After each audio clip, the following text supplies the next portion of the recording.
Okay, so Professor Anton keeps talking about consciousness as a space creating nothingness. That's his favorite catchphrase for it.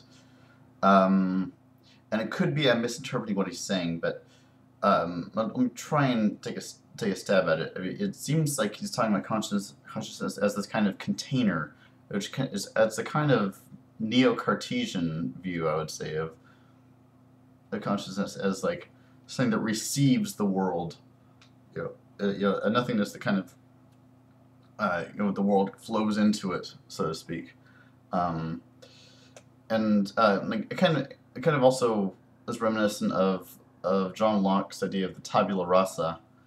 Um, and so I guess here's where I want to part ways with what I take to be Professor Anton's point with this, um, in that I have come to see consciousness as something much more active, something much more participatory in the world.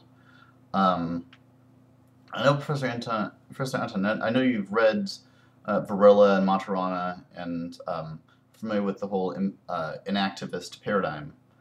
And I guess I just want to know what you think of it. Do you disagree with it? Or if not, how do you kind of reconcile this that sort of idea of an active consciousness that is based on like embodied pairing with one's environment versus this space creating nothingness idea, which seems to argue for, which, as I said, sounds a little bit more Cartesian.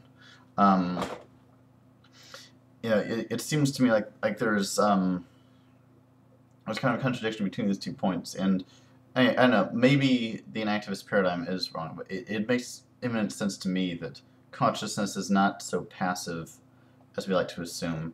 That in fact, um, to perceive is to conceive. That the all consciousness is action, not not a void, so to speak. Um, so I guess I'd like to get your take on that. What is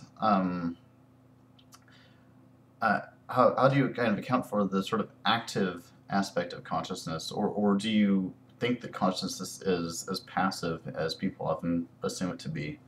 Um, and if not, how do you kind of reconcile that with the space creating nothingness, or what do you mean by that? I guess I'd like to get some clarification on that. Thanks. Peace.